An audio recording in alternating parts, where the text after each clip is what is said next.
So I asked you guys for your Power Rangers hot takes, and they just get worse. 1,125 comments. If I don't read yours, I'm sorry. I probably won't. I wish you would have gotten more crossovers like in Super Sentai, starting off light. I don't think that's too much of a hot take. I agree. There's been some incredible Power Rangers crossovers in the past, especially in the Saban era, the Disney era, when it began, had some really cool crossovers. And then down the line, we stuck to more like anniversary style crossovers rather than team to team. It was like Rangers from the past coming in, but they were still kind of cool. But I do wish we had more. Billy is the most underappreciated Power Ranger of all time. He's always super smart and slowly becomes one of the best fighters on the team. In Alien Rangers, he's the first to become an adult and basically is the acting leader for the time. I agree. This isn't a hot take to me. To you guys it might be, and if it is, I'm interested to find out. But I mean, Billy's the GOAT, and he came back in Cosmic Fury. He was the one, in my opinion. Everybody sort of went on with their normal lives and came back to being a Ranger when they needed to. Billy is the one who like devoted his life to the betterment of, I guess, Ranger technology with Cranston Tech, and then building the new command center underground. And whilst he kind of was the reason Trini died, it obviously wasn't on purpose, he was rectified, and he made the Cosmic Fury morphers. Billy's the GOAT, he deserves his flowers, but I do think he's got his flowers, so maybe it's not a hot take that he's underappreciated. Or maybe it is, because maybe he is appreciated, and the hot take is that he's still underappreciated. I don't know. If Q Ranger would have been adapted, it should have been an anniversary season with the whole cast being former Rangers, kind of like the comics with the Solar Rangers. Ooh, okay, so I don't know. First of all, I love Q Ranger. If you can't tell that from behind me, I absolutely love Q Ranger. I would have liked there to be more Q Ranger like story involvement in Cosmic Fury. There's a great piece of art that Alex AMK did very recently, so definitely go check that out, which depicts the Cosmic Fury Rangers as Q Rangers. I think I would have loved to have seen Q Ranger as a Power Ranger season, but I don't know if I would have wanted to have been an anniversary season. I think the beauty of Q Ranger is that each Ranger is new to the season, and despite there being 12 of them, we still get to learn about them as characters from start to finish, and some get more appreciation than others for sure. Don't know whether I would have wanted it to have been an anniversary season personally. Samurai and Megaforce's themes were straight fire. I mean, kind of. They're the exact same theme, which is just like a remix of the Mighty Morphin theme. I don't know. The reason Power Rangers as an intellectual property isn't bigger is due to the ego of the executives and showrunners wanting to make it into their own thing as opposed to understanding it for what it is, a Super Sentai adaptation. Okay. I agree that it's not a bigger property, potentially due to the ego of the executives, sure. You know, they're trying to rehash Mighty Morphin all the time. I do have a separate video coming up very soon about why it's Mighty Morphin all the time and why it does kind of work and doesn't for other people. Where the Power Rangers should just be a straight Super Sentai adaptation, I don't know. It didn't start that way. Like, it kind of did, but like Mighty Morphin isn't an adaptation of Jew Ranger, Dai Ranger, and Kaki Ranger. Very much its own show, and the shows that are direct adaptations do work. Time Force, you know, Time Force was great. Ninja Storm, Hurricane Ranger is more or less a straight adaptation, so like, I get it, but I think Power Rangers is special because it isn't a direct adaptation, and it does its own thing, and I think that's why it's special, rather than it just being an adaptation. What do you think? By the way, we do have two special guests that have submitted videos for this. We're going to play one now and play one later.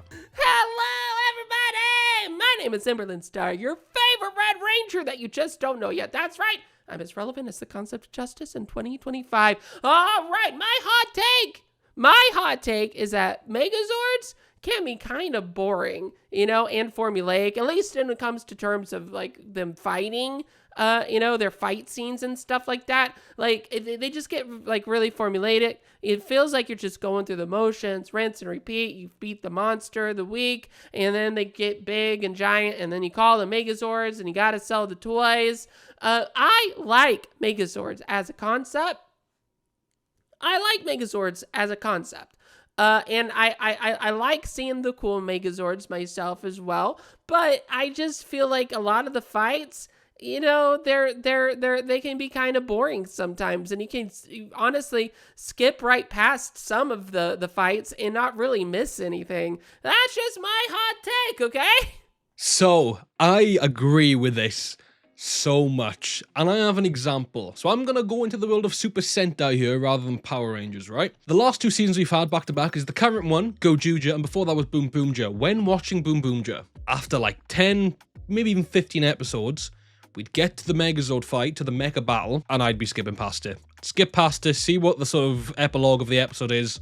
That was it. They were all the same, minus spoilers when Boom Dario died. But what I enjoy about Gojuja is that as much as I would love to see them all in the mech at once at some point, and we did have the episode where there was 5 Tegaswords all together, usually it's a mech battle happening at the same time there's a ground battle happening. So like we'll have like Goju Wolf in Tegasword fighting as a giant, but then we'll also have like Goju Unicorn or Goju Eagle or something fighting on the ground against the no one of the week. And I like that because now we get to see the Megazord fight. That's just going to be explosions and sparks that ends up in King Candler being destroyed and Fire Candle retreating. But then you also got the battle that's going on the ground, and it's nice to have that like back and forth. Megazord battles are overrated. There are some incredible ones. There are some incredible ones. You've made it to the halfway point of the video. Thank you so much. I just wanted to let you guys know that for 30,000 subscribers, I'm going to be getting a tattoo specifically to honor this channel and Tokusatsu and Power Rangers. And I'm not going to spoil what it is, but I'm getting a tattoo for 30,000 subscribers. As of filming this video, we've just hit 28,000, so we've got 2,000 more to go. If you like this content, and not just if you like this video, but if you've been enjoying my content for a little bit and you're not subscribed, consider subscribing. I'd never ask somebody who's just seen one video and might never watch another video again to subscribe. But if you've seen other videos of mine, you want to go on to watch other videos, there's plenty more to choose from, then consider a subscription. If not, that's fine. Maybe a like or a comment would be fine as well. But either way, that's the goal. Another 2k subs to go to 30k, and then I get a new tattoo. Megaforce and Super Megaforce should have been 2 separate seasons with the same cast, but one of them set in a different universe. I just don't think they should have been related in the slightest. Somebody has replied to this saying, I don't know, I like the idea of both of them being separate, but having the complicated difference, like when Megaforce comes out and the personalities change because of it, I just feel weird. That's pretty much the issue, isn't it? The Go Kaijas and the Go Sages are separate teams, and therefore their personalities and the way the Rangers act are different between each other, and it's never explained why the Megaforce Rangers' personalities changed with the suits. One's angel themed, one's pirate themed. They don't acknowledge either of them. It was just weird. Power Rangers Megaforce was actually pretty good. No, it wasn't. No, it wasn't. It just wasn't. I made a video almost 2 years ago now where I talk about the fact that Megaforce is becoming like a retro classic season. It's just not that good, guys. It's really not. And I like Neo Saban. I don't like Neo Saban. That's a lie. I really love Dino Charge, and I think Samurai's okay. Ninja Steel and Megaforce just ain't it. Sky Tate should have stayed blue while Sid or Z became red, since the whole arc was accepting his color assignment. I disagree. His entire arc was accepting his color assignment, which is why when he came to accept it, then he was worthy to be promoted. That's why he wasn't red to begin with. Doggy Kruger asks, if I promoted Sid to Red Ranger, would you follow her? And he's like, nope, she's a girl. And then they're like, sick, you're shit, you're not the leader. And then when he came to terms with that, he asked again at the end of the show, if I promoted Sid to Red Ranger, would you follow her into battle? He says, sir, I would follow anyone into battle that you deem to be fit to do so. And then he became the Red Ranger. What I do think is that if Sky went from blue to red and Bridge went from green to blue, then Z should have gone from yellow to green and Sid should have gone from pink to yellow. It's just a numbers game. They should have had the upgrade too. Dion's meme page did a what if about it, and I much prefer that idea that they all got promoted as well. You want a Power Rangers hot take? I'll give you a Power Rangers hot take. The best era of 6 Rangers is the Neo Saban era. We got Antonio, we got Robo Knight, we got Orion, we got Ivan, we got Levi. All killer, no filler. All of them are great. They all got great storylines. They're easily the best characters in their respective seasons. And honestly, without them, the seasons would be even worse than most of them already are. They really bolster up the show. They really give it a certain level of personality. And honestly, they're all pretty funny. I think that they're all great. And honestly, I think it's just the consistency of this era as well. Because, I mean, let's be fair. There are great 6 Rangers from past eras. You know, I could list a bunch of them. But the thing is that for every good one, there's also ones that kind of fall through the cracks, I think, during those eras that just don't hold a candle. Whereas I don't have an issue with any of these 5 characters. Okay, first of all, shout out Daniel Pika. I have a lot of respect for him, so what I'm about to say isn't personal. I disagree, and I think that's wild. Neo Saban era having the best set of 6th Rangers. Antonio, pretty cool. I'll give him that. Orion, factually the best character in his season. Factually, ain't that good. Robo Knight, I see the appeal. I've never been a big fan. Ivan, love him. I'll give you Ivan. Levi Weston. Aiden Romero. The Aiden Romero thing is the only interesting thing about Levi Weston. Levi Weston get in the bin, and then that's the Neo Saban era then. Yeah, that is not the best era. Cam Watanabe. Trent Mercer, even though he's 5th, but he's on the Gold Ranger shield, so he's a 6th. Sam, fair enough. It's weird, because I always like to consider Shadow Ranger the 6th, and he's insane, but Sam technically does have the 6 on him. I'll give you that. Daggeron. Now, do you consider the White Mystic Ranger to be the 6th? I consider it to be the 0th, or sort of like what the Shadow Ranger is. Daggeron is sick. So Cam Watanabe, Trent Mercer, Daggeron. Tyson, I know there's an argument for.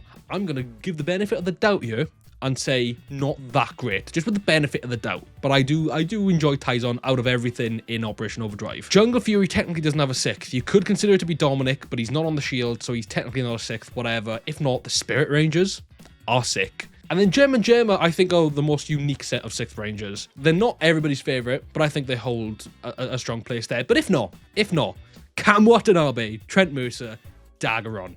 Compared to Ivan, and I'll stretch it to Antonio, Levi Western and Orion and Robo Knight can all get in the bin. And I know, like I said earlier, there's been a renaissance of Megaforce. I know I might get some hate in the comments for that. Neo Saban era deserves its flowers. I'm not an insane hater. I think comparison, and even if we look at Saban era, Tommy Oliver, Jason Scott, returning, the Magna Defender, even if it's Mike, sick. Zane is hit or miss, so I'll leave Zane out.